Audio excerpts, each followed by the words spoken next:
And we will continue studying rotational motion. This time we're going to look at the specific case of rolling, when something is rolling along a surface. Now, we're going to consider only rolling objects that roll smoothly, so no slips. And the center of mass of the object is moving at like this. So here's a wheel that's rolling, and the center of mass is moving, in this case, at a constant speed. And you notice at this point here that's touching the ground, as this rolls, the point has moved up here and is now there. And this distance that's traveled is equal to the arc length of the wheel as it's rolled through an angle theta. Okay, and so if the arc length is equal to theta times r, that's the definition. That's the relationship of arc length to angle and the radius. Then the derivative of both of these, both sides, we end up with the velocity of the center of mass is equal to the angular velocity times r. So the rotational motion is related by this to the center of mass. Another way to think about rolling motion is consider a wheel just spinning by itself. Let's just say there's like an axle here and it's just spinning by itself, right? The top here is moving at some speed v in that direction, and this is moving at v in the opposite direction. And if you add to that something that's just a wheel that's translating in that direction completely by itself, without any rolling, just translating to the right with some velocity equal to this here, and you add those two types of motion together. So this velocity plus this is 0 gives you velocity of center of mass. This velocity of center of mass plus that velocity of center of mass gives you 2 times the center of mass. And this velocity to the right plus the velocity of the rotation to the left, they're equal and opposite, and it's equal to 0 velocity. So this is the translational velocity of 3 points on a wheel that is rolling along the ground. So the part that's touching the ground instantaneously has no velocity. The part in the middle is moving with the velocity of the center of the mass, and the part at the top is moving faster than the part in the middle, twice as fast, because there's the translational motion plus the rotational motion. So let's look at sort of a simple example of that. So let's say we have a wheel here, and it's rolling as shown. It has motion of center of mass, motion of 6.4 meters per second. And how far does it travel when it's turned through 120 degrees? So it's rotated by 120 degrees, and this distance here, s, is going to be equal to that distance, d. So we want to find what is the distance that it's traveled, right? It's going to be equal to the arc length here. So let's start by writing down what we know, right? So the velocity of the center of mass is 6.40 meters per second. The radius of this thing is given as 1.10 meters, and it's rotated through 120 degrees. And we want to find the distance traveled, which is equal to the arc length, right? Let's convert that 120 degrees to radians. So 120 times, so it's 120 degrees, and let's see, pi radians is equal to over 180 degrees. So that gives us 2/3 pi radians is the angle. So now let's find that length s. So s is equal to r theta. Okay, so r in this case is 1.10 meters, and theta in radians. You got to put it in radians when you do it because that's the natural units. 2/3 pi, and we end up with about 2.30 meters. So that's the distance traveled. It's also equal to d. It's the distance traveled by the wheel as it turned through 120 degrees. Our next example, or the next thing I want to talk about, is the total kinetic energy. We saw an example of this in the last video. This is the kinetic energy of the wheel is going to be the rotation of its center of mass, right? So this is the rotational kinetic energy, 1/2 I omega squared, plus the translational kinetic energy, 1/2 times the total mass times the velocity of the center of mass of the whole thing. So a rolling object has two types of kinetic energy: a rotational kinetic energy due to its rotation, and translational kinetic energy due to its translation of its center of mass. And if a wheel is accelerating, by the way, the acceleration of its center of mass is going to be related to its angular acceleration, similar to the other examples we saw for velocity and for angular position. So let's do an example for that. We have a wheel rolling on a flat surface. Okay, so we have a flat surface here, and the wheel is just rolling along that flat surface. And let's say that its kinetic energy, it says that it has a kinetic energy of 250 joules. And I'm going to assign it some other quantities. I'm going to say that it has a radius here. All right, it has a radius of 0.0250 meters. So that's 2.5 centimeters is its radius. It's going to have a mass of 0.100 kilograms. And let's calculate its moment of inertia. Well, the moment of inertia of its center of mass is going to be 1/2 mr squared. So I plug in m and r, and I calculate it. I get 3.125 times 10 to the minus 5 kilogram meters squared. So that's the moment of inertia of this thing. All right, so first it asks, how fast is its center of motion moving? Well, I can use the kinetic energy equals 1/2. Oh, let's do the first one. Let's do 1/2 I omega squared plus 1/2 mv squared. And I can use the relationship of this to, and v, I'm just writing v, it's the same as the center of mass. It's just to save a little time here. So we're going to write omega in terms of the center of mass. It's v over the radius r, right? So that means the kinetic energy is now 1/2 I v squared over r squared plus 1/2 mv squared. So now we have everything we need. We have the kinetic energy related to the velocity. We know all these quantities except for the velocity. So if I solve this for v, I'll skip a few steps here, but if I solve for v, try figuring this out on your own, I get that the velocity is equal to 2 times the kinetic energy over the moment of inertia over r squared plus the mass. And when I plug everything to calculate here, the speed of this thing, it's moving at, wow, 57.7 meters per second. That's pretty fast. That's like, I think it's about 120 miles an hour or so. Very fast.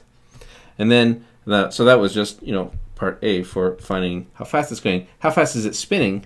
Well, how fast is it spinning is easy, because how fast it's spinning is just the angular velocity, right? And the angular velocity is related to velocity with v over r. So we plug in our 57.7 meters per second. We divide it by the radius, which is 0.0250 meters per second. And we get our angular velocity of about, roughly, 2,300 radians per second. Or to put it another way, that's approximately 367 RPM, rotations per minute. So spinning pretty fast. Our next example is a conservation of energy problem with a ball rolling down a hill. Or not a ball, it's a wheel. So if it's a wheel, we can use the moment of inertia that we know and love. Moment of inertia for a wheel, it's a disk, I guess, right? For a disk is 1/2 mr squared. Now, I'm going to assign some quantities here. So we have a wheel that's at the top of a hill and it's at rest, but it has a radius r. All right, and we're going to call that radius 40 centimeters. So r is about 0.400 meters, and it's a certain height above the ground, and its height is 2.40 meters high. And the angle of this hill is 20 degrees, let's say. So we have a ball, we have a disc at the top of the hill, and as it rolls down, its potential energy, it's all potential, it's at rest at the top, all its potential energy is going to be converted to kinetic energy, and this time it's converted to 2 types of kinetic energy. Some of it is going into some of it is going to rotational kinetic energy, and some of it is going to translational kinetic energy. So let's find out how fast that's moving. Let's find out its motion of its center of mass and its angular velocity when it's at the bottom of the hill. So let's write down all the initial information we have. So E initial, what is the initial energy? Well, it's kinetic energy initial plus potential energy initial. We know it's at rest. So it's 0 kinetic energy, but it's a height h up. So we're going to say mgh. So its initial energy is just potential energy. Now it's asking final. So kinetic energy final plus potential energy final. So kinetic energy final, we're going to say there's translational 1/2 mv squared plus 1/2 I omega squared. And there's no potential energy because it's fallen down to y equals 0, so there's no potential energy. So it's just going to be 1/2 v squared plus 1/2 I omega squared. Now we can use this to find the relationship. We can use this to find the final speed of those. Let's find the final speed, and then we can find omega after that. So to do that, we do conservation of energy, right? We say E initial equals E final. So E initial is mgh. E final is 1/2 mv squared plus 1/2 I omega squared. So we'd like to rewrite omega in terms of v, and I'm going to plug in for I as well. So mgh is equal to 1/2 mv squared plus 1/2. So I is 1/2 mr squared, and omega squared is v over r, right? So it's v squared over r squared. And we can see some cancellations here, right? That r squared is going to cancel out that r squared.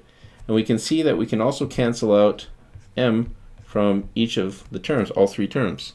So this simplifies quite a bit right off the bat. So we end up with gh equals 1/2 v squared plus 1/2 times 1/2 times v squared plus 1/4 v squared. So that works out to gh.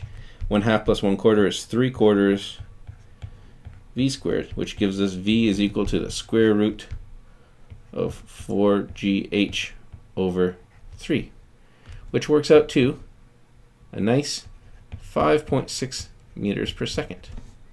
And we could calculate omega as well, right? Omega is just v over r. When we plug that in, we get about 14.0 radians per second. So there's our final answers. This is how fast it's moving at the end, the bottom of the hill, just using conservation of energy. Similar to what we did before, the only addition is that rotational kinetic energy. Here's sort of a look at the translational velocity of different points on the wheel at a certain point, right? This point is on the ground, so the whole thing is rolling without slipping, and this point is at rest. And each point, you can think of it as rotating around this point here, right? You can think of the whole wheel as rotating about this point P, which is touching the ground. So each point is further away is moving faster than here, and at this point here is at rest. So this is just another way of picturing all the different points on the wheel rotating around the point that's touching the ground at that instant. You can do a force kinetic energy on a ramp for you can calculate. You can sort of do some free body diagrams to calculate the acceleration of this ball down the ramp too. So here's the ball on a ramp at an angle theta, and of course the forces that are acting on it are there's going to be gravity downwards, there's going to be a normal force perpendicular, and the only way it's rolling is because there's a force of friction here. There's a force of friction that's pulling this, that's sort of canceling out the force downwards, or that's at least enough to keep this point at rest. And if this force were not here, it would not be rolling, right? It would just be sliding straight down like the examples we did before. So there has to be this force, and it's a force of friction, and it's static friction because at the instant here that this is touching, it is not moving. So that is a static force of friction. So we can do a calculation for finding the acceleration downhill for this. And here's how I'm going to do it. I'm going to do the sum of the forces in the x direction is equal to mass times acceleration. And I can do the sum of the torques around this wheel is going to be equal to I alpha. So let's start by finding the forces on the block. So the forces are here. They are there's the force uphill due to the static friction, so we'll call it F static, minus the component of gravity downhill, which is the mg, right, the force of gravity times sine theta. So it'll be minus mg sine theta, and that's equal to mass times acceleration. And for the torques, the only torque acting on this thing, the only torque around this wheel is the static force, because the other forces are either pointing directly at the center or acting on the center where the rotation is happening. So the only torque is due to that force here. So it's going to be due to the force of friction. So the only one is going to be F static times R. That's the torque. And since it's counterclockwise, it's going to be positive, and that's equal to I alpha. So now let me rewrite this so that I can substitute. So I want to solve this for force static. So it's equal to I alpha over R, and I'm going to plug in for alpha. I'm going to plug in that alpha is equal to minus A over R, because the alpha is positive because it's accelerating counterclockwise, but it's accelerating downhill. So I'm going to plug in for that, and I end up with minus I A over R squared when I plug in for alpha.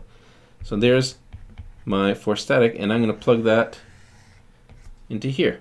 And so now minus I A over R squared minus mg sine theta equals ma. I'm going to move things around a little bit because I want to solve for the acceleration, so I'm going to move all the accelerations to the left side and move the mg term to the right hand side. I'm going to factor out a minus a, and it's I end up with I over R squared plus m equals mg sine theta, and I end up with the acceleration is equal to minus mg sine theta all over I over R squared plus m. So I end up with a negative acceleration because I didn't put it negative here, but that's okay. So I end up with a negative acceleration here, and that just means that the acceleration is downhill, which is what we expected. Let me simplify that one more step.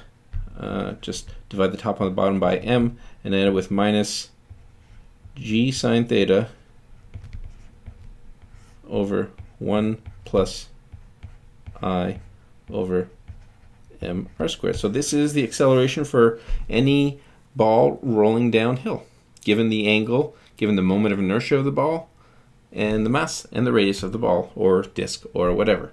Okay, so we can use this equation to find the acceleration of any body rolling downhill.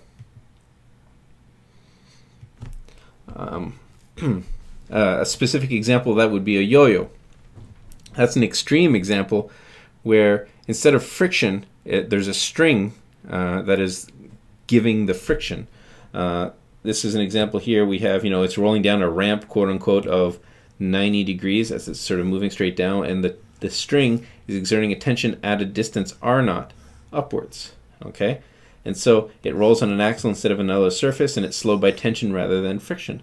So if you take this equation and you just plug in sine theta equals 90 degrees because it's perpendicular, the ramp is like 90 degrees, you get this equation for a yo-yo. It's very similar, except you just plug in 90 degree angle. And so you can calculate the acceleration of yo-yo. So if I have a 150 gram yo-yo with an inner radius of the little axle of 3 millimeters, and I have a certain moment, I can calculate the moment of inertia of the center of mass, I can get the acceleration for this yo-yo.